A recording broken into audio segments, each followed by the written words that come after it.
பெருமதிப்பிற்குரிய தோழர் பெருந்தலைவர் நல்லகண்ண ஐயா அவர்கள் ஒரு 100 ஆண்டுகளுக்கு மேலே வாழ்ந்திருக்கிறாங்க. அந்த வாழ்ந்த 100 ஆண்டுகளும் அவங்களுக்கு என்ன பயன் அப்படிங்கிறத யோசிக்காமல் மக்களுக்கும் அவர் எடுத்துக்கிட்ட கொள்கைக்கும் அது சார்ந்தவங்களுக்கும் என்ன பயன் இருக்கணுன்றதை மட்டுமே யோசித்து அதன்படியே வாழ்ந்தவங்க.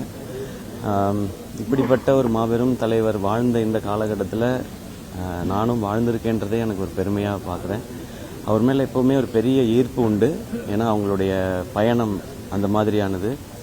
சுதந்திர போராட்டத்தில் தொடங்கி அரசியலில் நம்ம நாட்டில் எவ்வளவு பிரச்சனைகள் எவ்வளவு சிக்கல்னா அதுக்கு எல்லாத்துக்கும் குரல் கொடுத்து போராடிக்கிட்டே இருந்தவர்.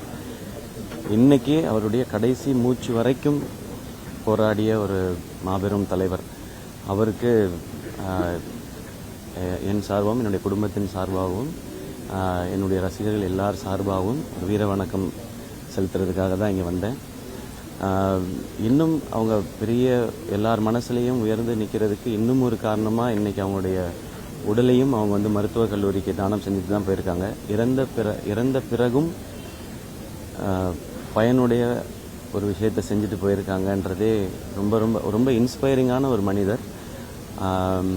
அவங்க மறைந்தாலும் அவங்க கொள்கைகளும் அவங்க செய்த விஷயங்களையும் மனசில் என்றைக்கும் நினச்சிட்டு எல்லாருமே இருப்போன்னு நான் நம்புகிறேன். நான் அப்படி இருக்கணும்னு ஆசைப்பட்றேன். நன்றி.